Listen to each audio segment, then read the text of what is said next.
aquí hay que hablar de economía. Hay datos que dieron en el día de ayer las autoridades del Banco Central Dominicano, por ejemplo, que el Producto Interno Bruto en nuestro país creció un 7.1% durante el año 2014.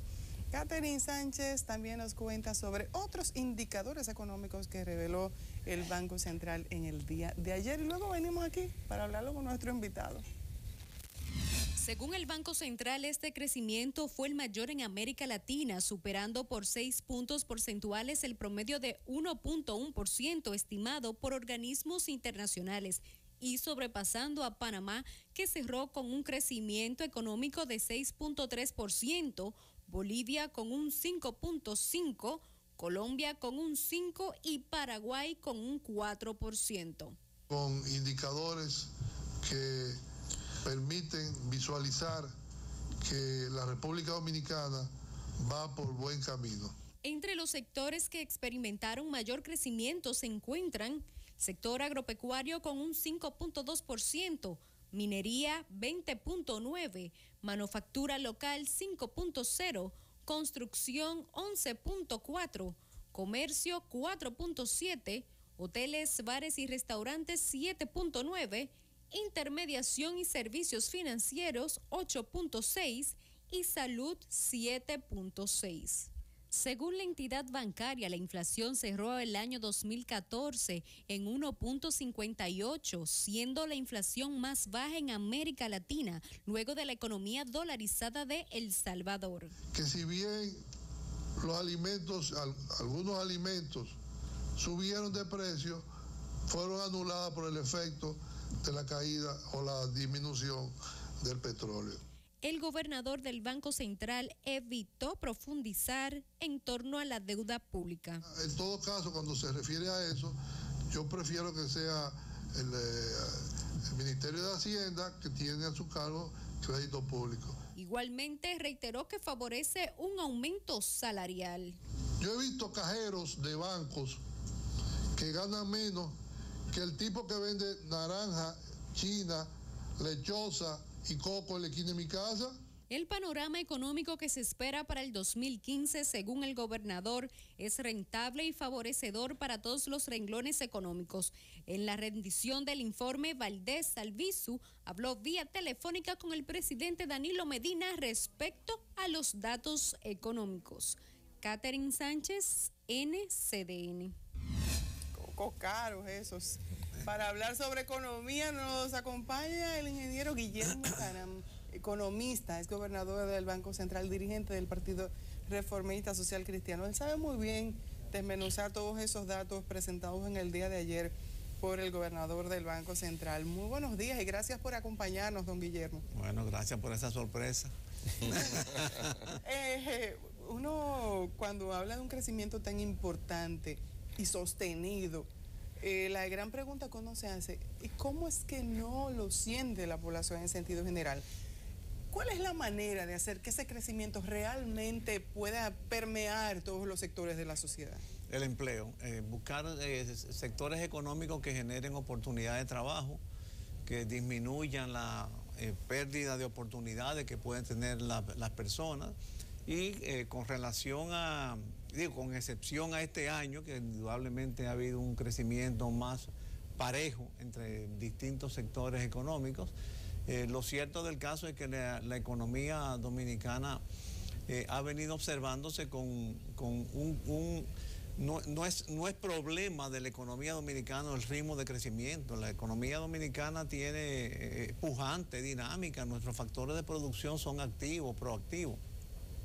Y a veces yo digo, bueno, pero ¿hasta cuándo nos vamos a conformar con mirar el crecimiento del producto, con el PBI? A veces creo que se abusa del pobre PBI cuando se están comparando una serie de variables económicas. El problema dominicano no es el crecimiento mismo, es cómo se financia ese crecimiento y cómo se distribuye ese crecimiento. Porque, por ejemplo, el gobernador en uno de los medios de prensa creo que calificó de despegue de la economía. Bueno, yo creo que la economía hace tiempo ha venido despegando, incluso No sé si ustedes recuerdan cuando el Balaguer apoyó a Leonel Fernández. En la Kennedy con Máximo Gómez. En la Kennedy le tengo el avión encendido. Exacto, por eso es bueno venir a programas con ustedes. que uno le economiza. Sí, no, ya el avión está listo para despegar porque yo te hice la infraestructura. Bueno, no sé cómo reaccionará el presidente Fernández ante este nuevo despegue. Pero el problema es que tenemos un crecimiento sustentado en financiamiento que ya alcanza más de la mitad de la producción. Yo estimo que está en el 52% la deuda pública con relación al producto, por un lado, y por otro, cómo se distribuye. Porque mientras se distribuya sobre la base de actividades económicas que no generen empleos o que generen poco empleo, o empleo de baja calidad, en esa misma medida el efecto no se va a seguir sintiendo en la población. Ahí yo quiero entonces, ahí está mi preocupación, y en el camerino con Elisa lo hablaba temprano en la mañana. Entonces, ¿en qué pie estamos parados nosotros en República Dominicana? Aquí vino el director de presupuesto y yo mismo le decía, no hay que ser un genio ni un mago para saber que cuando usted hace un presupuesto sobre la base de un préstamo, o sea, que yo voy a trabajar un proyecto en mi oficina sobre la base de que tengo tanto y voy a coger estos prestados, pero el mes que viene otra vez tengo que cogerme estos prestados y el mes de arriba otro estos prestados, entonces yo estoy trabajando sobre la base de una irrealidad, una fantasía, entonces ahí me voy. ¿Cuál es la realidad de nosotros? Si estamos viendo todo un crecimiento, todos unos números, pero aquí la mitad del dinero que se gasta es de un préstamo, y todos lo vamos debiendo y vamos creciendo. ¿En qué pie que estamos parados nosotros? El Senado se inauguró precisamente. En la Cámara de Diputados 600 y pico millones. El Congreso se inauguró aprobando préstamos. ¿En qué pie que estamos parados? Sí, definitivamente Mira, hay un dato, tanto en la ejecución presupuestaria del presente gobierno como en el presupuesto diseñado para el año que viene, todos los recaudados se consumen en cargas fijas, en partidas corrientes, en burocracia, en subsidios y en el servicio de la deuda. Para el gobierno tener que pagar el principal de la deuda y poder hacer lo que está haciendo, con lo cual estoy de acuerdo, siempre lo reitero, lo que está haciendo el gobierno, que haga, que invierta, tiene que pedir prestado. Ahora, pero eso está bien. No, claro que no. Eso es insostenible.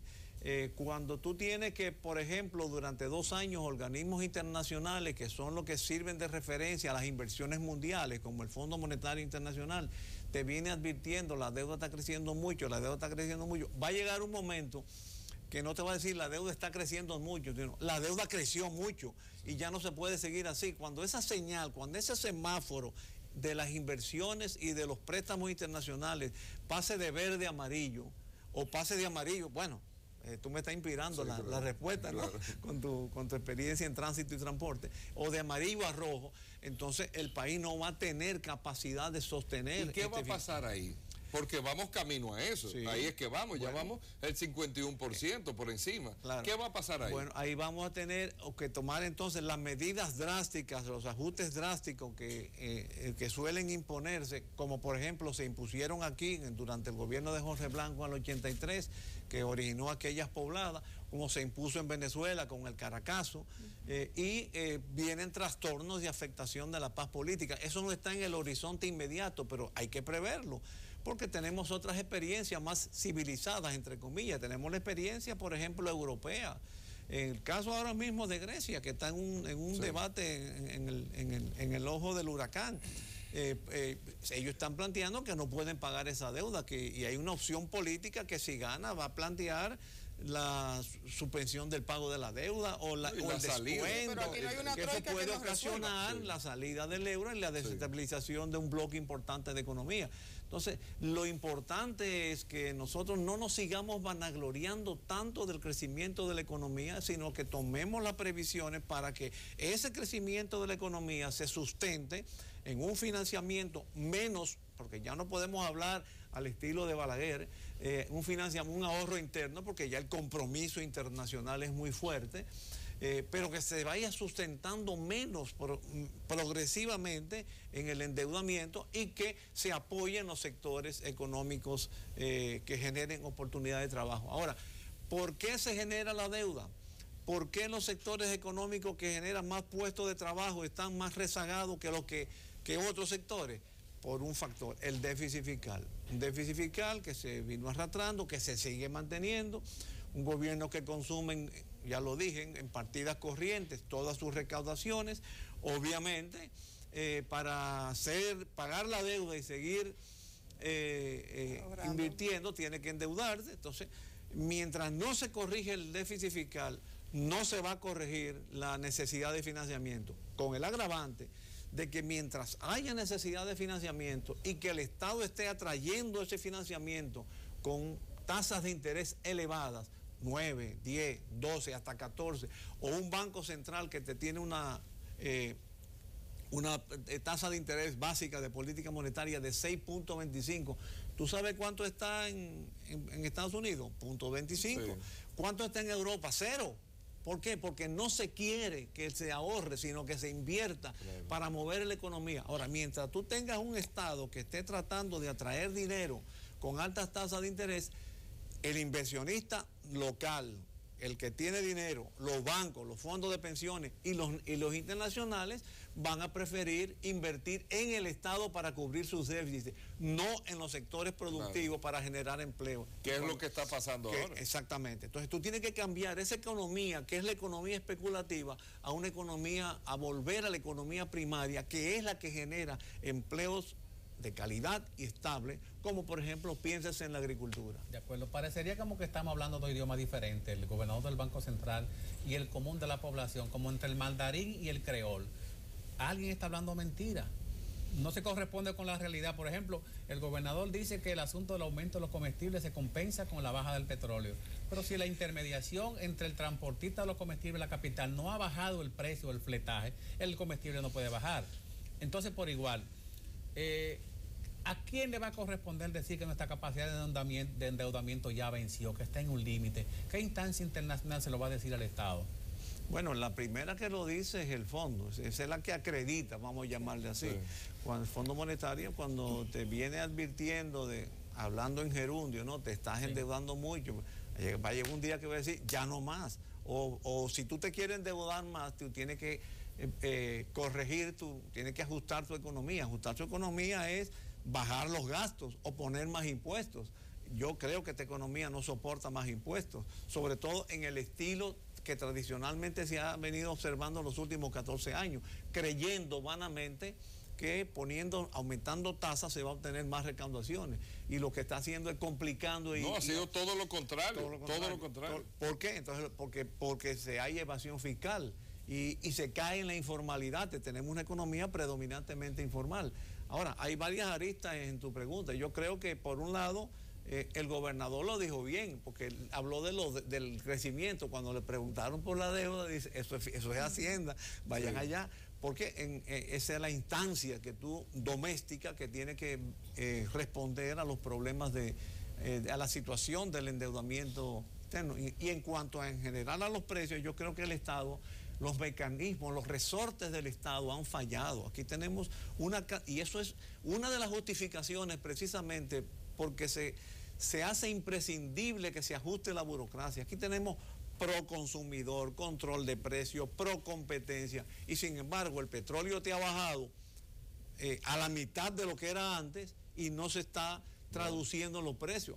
Pro consumidor, por ejemplo, una de las disposiciones de la ley de proconsumidor habla de los intereses, de que tiene que velar por los intereses económicos de los consumidores. Entonces, ¿por qué no usan los resortes? No se trata de como en otros tiempos, mandar la guardia a los colmados, ¿no? Sí, y esos son métodos que ya no. Pero, por ejemplo, bueno, si Proconsumidor lo orientara y advirtiera, si mantiene los precios, tiene ganancias excesivas, y le advierte a impuestos internos, mira, tales renglones, no bajaron lo que debieron bajar, o sea que quienes comercializan o negocian con esos renglones deben tener ganancias excesivas. Digo, mecanismos así, estoy como ilustrando. Entonces ya el Estado puede hacer valer el principio de competencia que rige el mercado libre de la economía que estamos viviendo. Una economía que está, yo diría, con muy ligeras excepciones, universalmente aplicada. Señor Caram, estamos a las puertas de un pacto, del inicio de las conversaciones sobre un pacto fiscal. Se debe dar en los primeros 6 meses de este año. Se supone que se debe dar. ¿Cuáles son las bases que debe tener ese pacto para poder tener realmente un crecimiento permeado en la República Dominicana? ¿Y qué políticas deben ser debatidas en medio de ese pacto que tienen que ser aplicadas por el Banco Central? No, pues tiene que ser aplicada por el Estado en general. El Banco Central es como un veedor de toda la economía, un medidor. Y por supuesto tiene medidas en términos de tasa de interés, de la política monetaria. Pero el Banco Central tiene que neutralizar las distorsiones que crea la política fiscal. Con su política monetaria si el Estado es un Estado gastador, dispendiador, que gasta mucho, que gastas desproporcionadamente a sus ingresos, que es lo que estamos teniendo, entonces el Banco Central tiene que, si aquel gasta mucho, tiene que contraerlo, que eso es lo que está haciendo, y para eso tiene tasa de interés elevada. Ahora, yo te dije que tú eres muy optimista porque yo no veo condiciones para un pacto fiscal. Para que aquí se pueda hablar de pacto, ya en un gobierno que financiera y económicamente financiera, no económicamente, financiera y fiscalmente se puede considerar terminado, porque ya tiene el presupuesto del 2015, ya nada más le falta lo que le queda del 14. Bueno, lo que le queda del 16. Perdón, lo que le queda del 16. Y ya ese presupuesto del 15 sigue la línea anterior, la que ya he dibujado, los gastos se consumen todas las recaudaciones. Entonces, tú no tienes márgenes de maniobra, pero para que haya pactos fiscal, energéticos, aquí, a mi juicio, hoy tiene que haber un pacto político previo. Un pacto político, por ejemplo, al estilo España, como el pacto de la Moncloa. Cuando vino hace unos días Felipe González, yo dije, bueno, pero yo creo que el presidente mandó a buscar a Felipe González, que fue suscribiente del pacto de la Moncloa, la caída de Franco. Y yo, bueno, vamos a ver un pacto. Y yo creo que hay condiciones, porque el presidente Medina creo en las encuestas, creo que tiene el apoyo que tiene en las encuestas, tiene voluntad política. Ningún partido opositor aquí tiene en mente, por ejemplo, una desestabilización del gobierno ni nada parecido. Entonces, hay condiciones. Es más, yo diría que la principal oposición que tiene el presidente Medina la tiene en su propio partido, no en los demás partidos. No tiene la aceptación de todos los liderazgos. Entonces, yo creo que las condiciones están dadas para que él convoque un pacto político que inspire. Porque ese pacto político fue endosado, en el caso de España, por los empresarios y los trabajadores después, no antes. Aquí se quiere hacer el pacto económico, el pacto fiscal, el pacto eléctrico, antes del pacto político. Creo que ahora mismo eso se hubiera justificado en los primeros meses de gobierno. Pero a un gobierno que fiscal y financieramente está terminando, se amerita un pacto político. ¿Para hacer qué? Para una disciplina fiscal, que es el punto de partida. ¿Qué quiere decir disciplina fiscal? Cuando tú no tienes grado de libertad para imponer más impuestos y que tengan efecto inmediato. Reducir gastos, reducir burocracia, reducir los subsidios. Tú tienes una burocracia hipertrofiada que te compiten entre sí. Tú tienes un personal supernumerario que no cumple la ley de función pública. Tú tienes un subsidio eléctrico que tú no sabes de verdad a qué se origina cuando uno observa las estadísticas y ve que el Estado productor de energía vende a 10, pero las distribuidoras del Estado le compran a los generadores privados a 17. ¿Qué es lo que está pasando? ¿Qué es lo que está pasando ahí? Entonces tiene que haber una revisión del sistema de precios para corregir esos subsidios, y también el subsidio social, está generando una inhibición, en la capacidad de emprendimiento de la población. Ahí yo quiero entonces usted me ayude a entender, y a todo el que nos está mirando, para lo más llano posible, me ayuda a entender, y voy al principio. Si la economía está creciendo, más de un 7%, dice el gobernador del Banco Central, y bueno, está creciendo y justificado en todas las áreas que está creciendo, las cosas se ven bien. Pero entonces la capacidad de nosotros de endeudamiento como país va mal. Ya estamos por encima de nuestra capacidad, un 51%, que es un desastre. Yo no sé en qué color estamos del semáforo, si estamos en amarillo, estamos en rojo, pero es un desastre, donde cuando tú vas a tomar un préstamo a un banco, y yo lo explicaba, creo que era en el día de ayer, usted va a tomar un préstamo en el banco, y en el banco le dicen a usted como persona, una empresa, mira, tú no puedes endeudarte más de un 30%, un 30% de los ingresos que tú tienes, porque se supone que tú tienes otros compromisos. Nosotros ya vamos por encima del 51, vamos mal. Entonces, ¿cómo, en sentido general? O sea, el que no está mirando es decir, ¿cómo va la República Dominicana? O sea, no es un tema a corto, mediano, largo plazo. ¿Cómo estamos al día de hoy? ¿Vale la pena abrir un negocio aquí? ¿Vale la pena invertir? ¿Qué riesgo hay? ¿Esto va a explotar? ¿Cuándo va a explotar? ¿O esto no va a explotar? Es uno que cree que es pesimista, pero las cosas van en buen camino. Aquí no hay condiciones políticas ahora, a mi juicio, para explotar. Primero, por lo que te he dibujado, tenemos un presidente que está siendo apoyado. Sí, pero en el tema político y en el económico. Sí, pero vamos okay. No, porque es bueno disipar la capacidad de explotar. Okay. Segundo, porque no hay una oposición que quiera eso. Y tercero, porque tenemos una economía informal que en cierta forma proporciona estabilidad. Okay. Mal que bien, ustedes hablaban en el programa de una fundita, unos papeles que aparecieron. No, Franklin tiene unos cuadernos. Bueno, y los cuadernos. Eso es un ejemplo de la informalidad económica, apuntar en cuánto tú me debes, en un papelito, y cuando me lo pagas te lo arranco. Bueno, yo creo que la respuesta a tu pregunta está en la anterior. O sea, se necesita, el semáforo está todavía en verde, camino a ponerse amarillo. Vamos a tomar las previsiones para que no se siga agravando. Y para eso lo fundamental es llegar a un acuerdo fiscal que requiere, a mi juicio, un acuerdo político primero. ¿Cuál es la esencia de ese acuerdo fiscal? La disciplina fiscal, que por lo menos no se consuma, que se logre a corto plazo, que no se consuman en recaudaciones.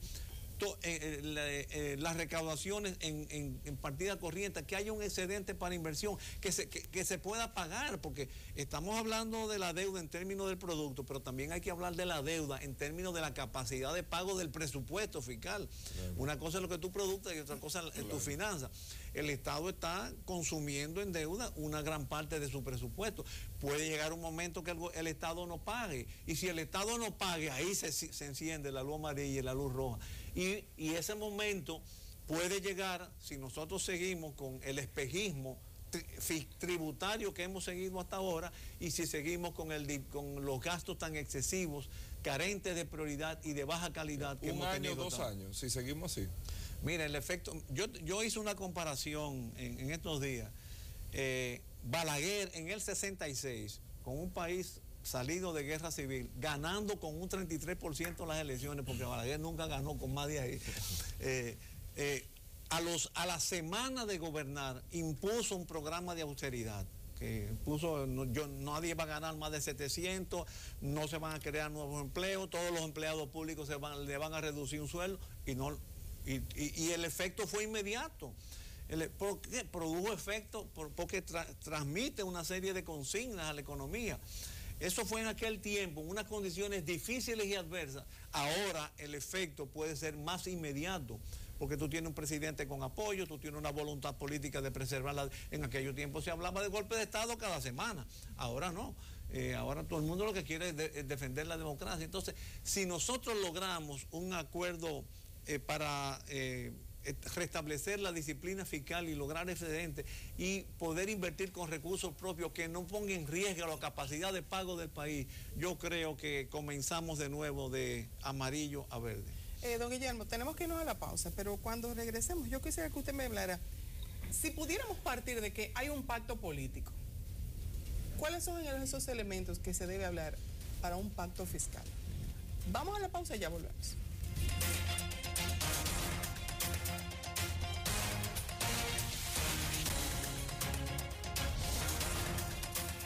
Bueno, señores, estamos conversando con don Guillermo Caram, quien no necesita más presentación que esa, todo el mundo lo conoce. Y realmente dejamos la pregunta en el aire. Yo quisiera continuar siendo ilusa y optimista.